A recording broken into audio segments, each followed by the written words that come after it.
And welcome to the CNBC-TV18 special. It's being called a big bang reform, one that has the potential to redefine the Indian economy. Some are calling it the biggest reform since the dismantling of the Licence Raj. The man who's been responsible for pushing it through in the Rajya Sabha joins us today, the Finance Minister, Mr. Arun Jaitley. So congratulations to start with, and thank you very much for joining us on CNBC-TV18.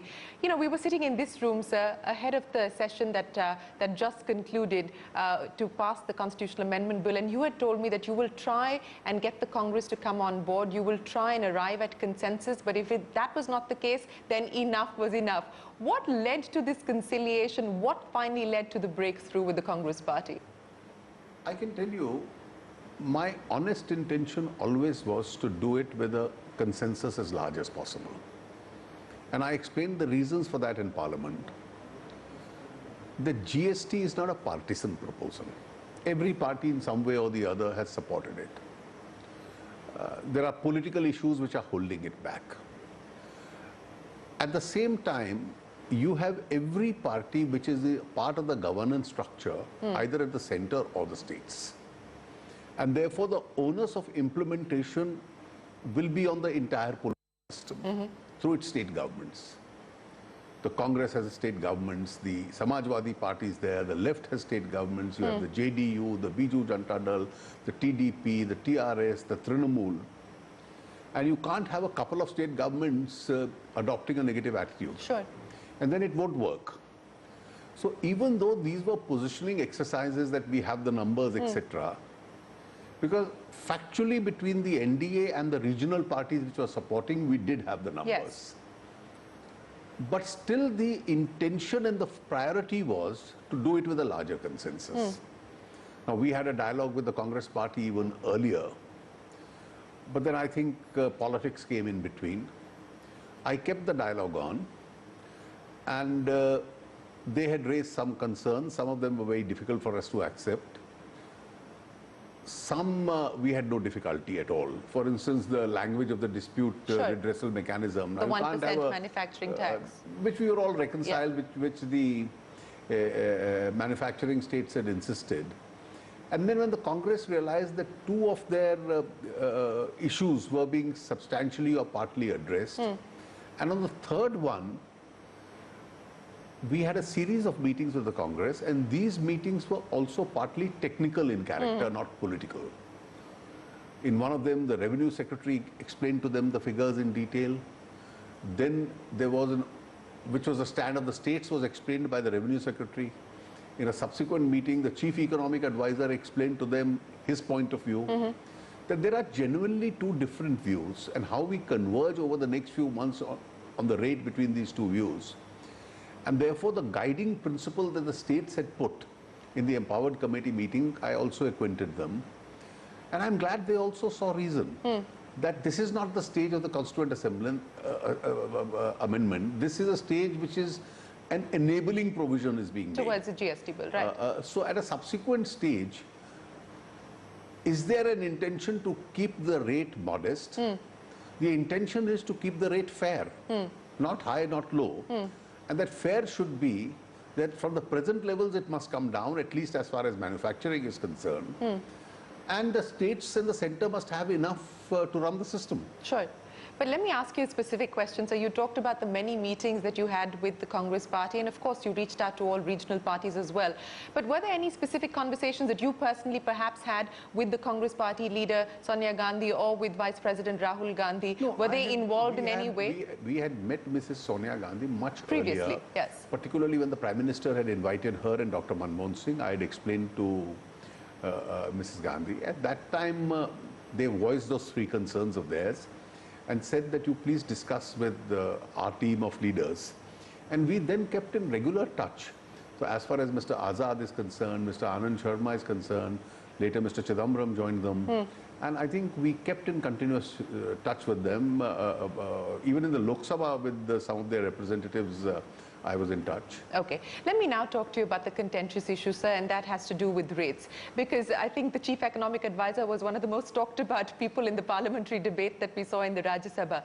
You very clearly just mentioned that you want a fair rate. You also said that you want a reasonable rate. The Revenue Secretary yesterday in his press conference said that we would not like an obnoxious rate. What are we all given to understand that to mean? I don't think we can pinpoint a rate. The Chief Economic Advisor, after he made his calculations, and that was a committee, that was not personal to him, indicated that the standard rate could be 16.9 to 18.9, which means approximately 17 to 19. Sure. Now you'll add a little to it because these were based on the 2013-14 data, and some cesses have been added thereafter. Right. You'll also have to add to it some quantum required for compensation to the states. And therefore, let's assume that that's the range or a little more which the Chief Economic Advisor felt. He made a detailed presentation to the State Empowered Committee, that's the State Finance Ministers. And I can tell you it's an institution which is being built up very well. This is not an institution where you can just talk and everybody will accept what your suggestion is. So there was a continuous discussion and so on. And then they realized that presently, almost 80% plus of the items as far as the central government is concerned are on a standard rate of 12.5% excise duty. More than 60% items of the state on a VAT of 14.5, which takes you to 27. Then there are other small taxes in the states particularly. There are countervailing duties, there are other taxes. So some states said it moves today upwards of 30. Now, how do we immediately cut down so radically? And this was a concern of the states, that we are at the end of the day starved of revenue. And to what extent will the center be able to support us? We have developmental needs. Sure. We have the pay commission recommendations. We have the poverty alleviation schemes. We don't want to be tied down in our governance merely because we switched over a taxation system. A good response was that the base of taxation will increase, the leakages will be plucked, there will be a more efficient system. That will lead to some gains. You won't have the cascading impact of tax on tax. That will be an advantage. There will be many commodities which are the low tax commodities, so this average will go down. And collectively, these three factors at least will bring down this rate from its present level. Then the states started throwing up their own back of the envelope calculations. If I may throw some of those calculations to you, sir, because we've had a plethora of state finance ministers on the channel. For instance, Thomas Isaac, the Kerala finance minister, said very clearly that anything less than 24% will not be acceptable to him. What would be an appropriate or a fair rate given what the states have put forward? I'm not an expert and I won't hazard a guess. So their range was from 21 to 24 and so on. That's the kind of range the states have. Arvind's viewpoint was distinctively different. Now, as I mentioned to you, the Congress party and the government, we had serious discussions on this issue. It's not merely a political adjustment. Sure. Both these sets of figures were explained to them in detail. The presentations were shown to them. And therefore, perhaps it's too early for us to reach a conclusion as to what the figure would be. Let the empowered committee, once it gets converted into the GST Council, start doing its homework. Okay. And that's a time when we'll come to the rate. And then this question came up before the empowered committee. What are the principles which will guide you? So that today we can only fix those principles. One thing is obvious, that as far as manufacturing taxes are concerned, the rates will come down significantly. Yes. All chief finance ministers were clear, and I think that's correct. Two, the rate that we eventually fix, there'll have to be slabs, different bands. Sure. Should be adequate enough to meet the needs of governance. we can't go to a revenue deficit situation from the present one.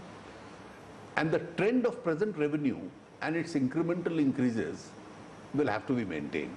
Now, this is what the finance minister's been. And I think once you sit with the pen and paper and start working out the rates in the council, etc., a lot of these exercises will have to be done by experts. Okay. And I'm quite certain with the kind of attitude the states have adopted, which is quite positive so far,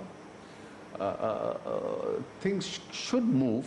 There are challenges, but there's probably light at the end of the tunnel. Okay. If I may pick up on some of those points that you talked about, sir, to start with, as far as the CEA panel recommendations are concerned, the CEA did say that some of the assumptions, or he didn't factor in some of the assumptions that you just spoke about, the cesses and so on and so forth. So should we expect a reworking of his report? No.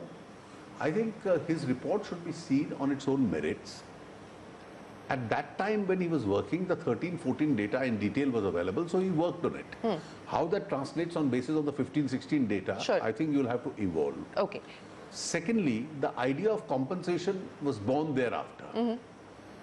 In terms of compensation, so it is our understanding that again at the Empowered State Finance Ministers meeting, there was some sort of a broad decision on the way that compensation ought to be calculated. Has there been any agreement on the way that compensation will be calculated? You see, compensation has been one of the deal enablers. The 2011 bill didn't have a compensation clause. And in the very first meeting of the Empowered Committee that I attended, one of the two big questions that they raised to me was one relating to compensation. The other that CST compensation had not been paid to them, which we are not paying. Fair point. The initial suggestion was to follow the standing committee recommendation and pay us a compensation which in a staggered manner comes down during the 5-year period. They said no, full compensation for 5 years, fair enough. And the methodology will have to be calculated by the experts as the technical teams of the center and the states meet. Sir, a very quick question. I understand that, for instance, Mr. Nitish Kumar has called you, reports seem to suggest that, and that told you that they may call a special session. I believe the TMC is also inclined in terms of calling a special session. Have you got any assurance from states? Because you need 15 states out of the 31 to sign up on this. We've started getting in touch with a lot of states. There are 13 NDA states. And then you have some non-NDA states like Bihar, Orissa, West Bengal, Andhra Pradesh, which are very active. Karnataka is very supportive. I'm sure the hill states are equally going to be supportive. The northeast states are there. I don't see much of a difficulty. Okay. By when do you expect the GST Council to be operationalized, sir? I think once the bill hopefully is passed in the Lok Sabha, we'll send it to the states. And we'll try and ensure that as many state assemblies which are currently in the monsoon session do it in the present session. Where sessions have been adjourned, they call a special one-day session and then do it in that one-day session. So you're hopeful that you're going to be able to meet all of these timelines. I know you haven't given a commitment on being able to roll out the GST on the 1st of April 2017, but given where things stand and given your conversations with various parties, do you believe that that is a realistic timeline, or do you believe it's a tough timeline to achieve? Getting it ratified by the states is not difficult. It will be done. I think there are 3 different kinds of exercises which will be on. One is the conclusion of the IT support that is required, which they say is at a fairly advanced stage. People don't see much of a problem in that. The second is the drafting of the 3 laws, approval of the 2 laws by Parliament, and 1 law by each of the state assemblies. Now that's going to be a time-consuming process.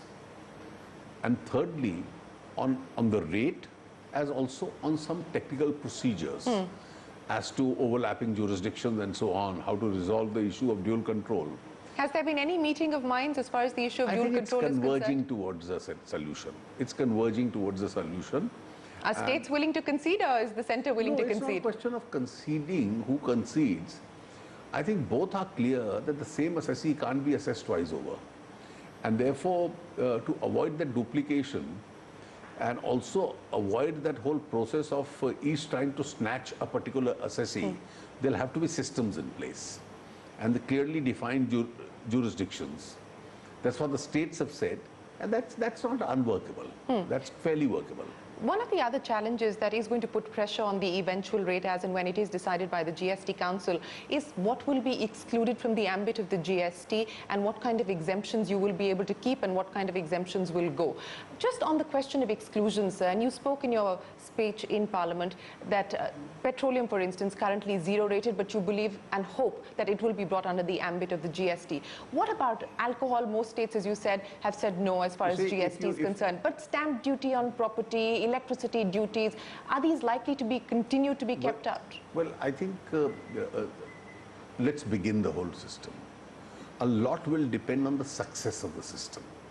Once it succeeds, I think the states also will have a changed approach.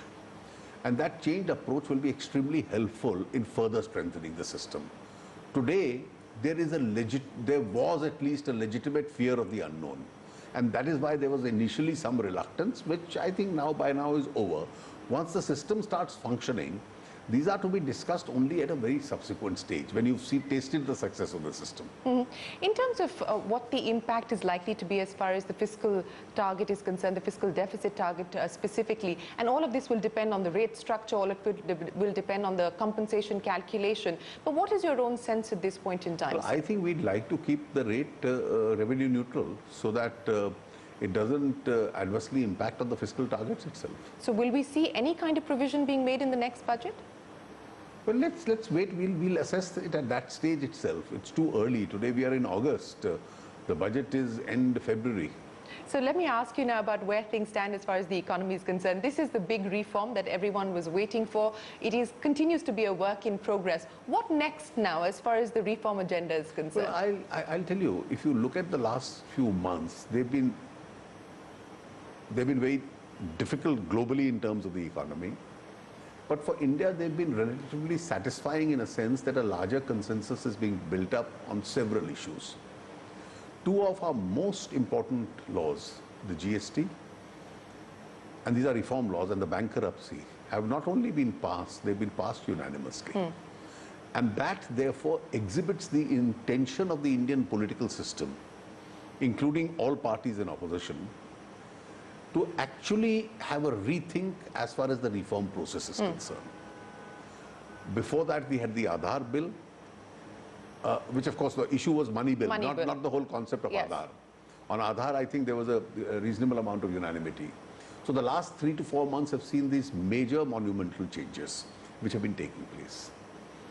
I think as we move forward, the legislative agenda is going to be slowly behind us.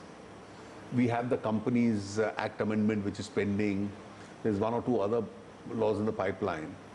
But I think now is the time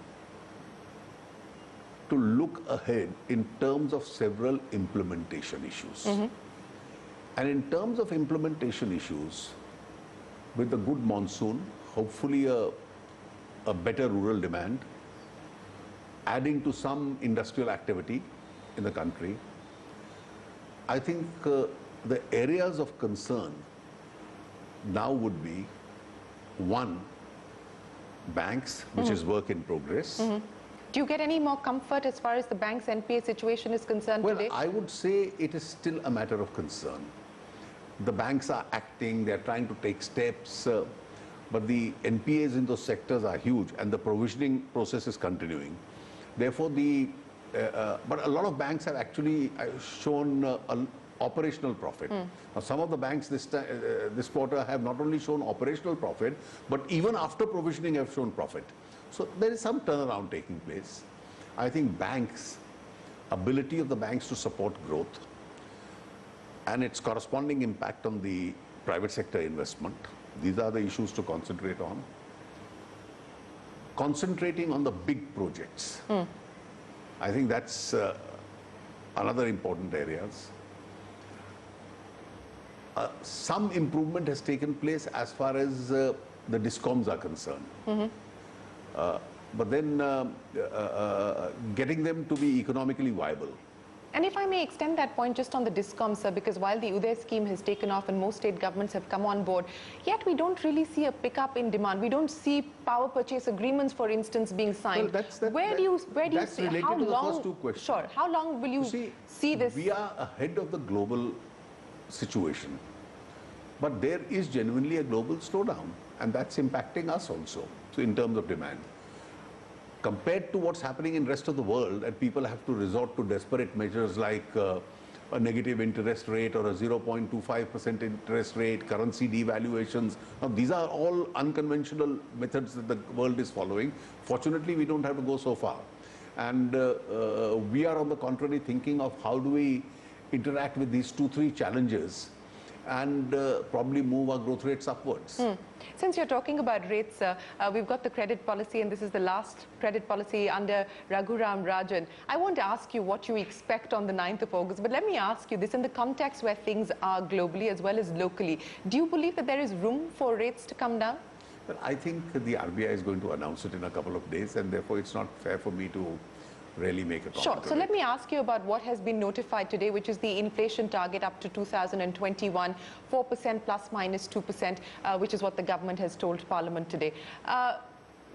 This, in a sense, is the government's attempt or commitment to continue with monetary reforms. When can we, for instance, see the MPC now being operationalized, sir? Well, as far as the MPC is concerned, there is a procedure in the Act for selecting the government nominees on the MPC, and that procedure has already kicked in. So the committee to select those members has already been appointed. It's working. And once they are able to select the government nominees, since for the first time that the government nominees are going to be there, what we do now will become a good precedent for the future. And therefore, that process has already kicked off. How challenging do you believe it's going to be for you, for the government as well as the Reserve Bank, to work together through the MPC to keep this 4% target? And should we assume then, because we're nudging closer to the 6% level even today as far as inflation is concerned, is that going to really be the upper end, is where we see inflation? I hope so, unless some extraordinary situations develop. And even this 5.7, 5.8% has really been contributed by one or two particular factors: pulses, vegetables. And I think with the kind of acreage of pulses growth, with the incentives which the government has provided, I think over the next couple of months, the pulses prices from all available reports indicate are going to come down. Do you expect 8% plus growth, sir? Well, I think if we can grow at 7.6% with two bad monsoons, with a good monsoon, one should be a little optimistic. You were talking about the big projects. Any specific projects that have been identified? I don't have any specific project in mind, but there are those railway projects. Just as the highways has picked up in a big way, the railway projects, the two new ports to be created, some of the old industrial projects which are on account of financing, etc., still lagging behind. I think some of those ideas have to be looked at. You know, you just met with Governor Rajan. He was here as part of his pre-policy meeting with you, sir. It's the end of his tenure. How would you assess the legacy of Raghuram Rajan? I think he created an impact. He's leaving a good legacy behind. And I wish him all the very best. What would be the challenges for his successor, you believe? I think the challenges for his successor would really be to be a part of this whole process of turning the economy around. Because if inflation gets controlled and the rates moderate a little more, then some sectors which are still slow, real estate, etc., for instance, then have to start getting moving. And I think obviously any governor now, besides inflation, will also have to have a closer look at the banks. Mr. Jaitley, you've often said, and I remember you said this to me in previous interviews as well, that reform is the art of the possible. How did you manage to do what two previous finance ministers couldn't? I think in a continuous process, this is a learning curve. the Constitutional Amendment Bill became better with every revision. We accommodated views, and nobody has said that you've done something which is unreasonable. For instance, you put a question on alcohol. Now, if you had insisted on putting alcohol, it would be a deal breaker. On petroleum products, you have to give the states a little comfort, but allow it to come in for a future reference in mind. And I think one change which has taken place in India today, and I think that's where I see a silver lining, the popular desire to grow, despite global adversities, is very high. And I think there was a lot of strong popular mood in favor of the GST. This was an idea that India had accepted, and political parties and governments could not defy that public mood indefinitely. Let me end by asking you about this business of bringing it in as a money bill or as a finance bill. You didn't give a clear assurance in the House because you said you don't know what the bill is going to look like eventually when it comes to Parliament. But will you be reaching out to the Congress party I think in this process, sir? No, I have absolutely no objection in continuing to discuss with them. What will be the nature of that bill will depend on what is the content of that bill. Once the content is finalized, I'm sure we'll act within the framework of the Constitution. Mr. Jaitley, it's always a pleasure speaking with you. Thank you very much for joining us on CNBC-TV18. Appreciate your time. On that note, it is time for us to wrap up the CNBC-TV18 special from all of us here. Goodbye. Many thanks for watching.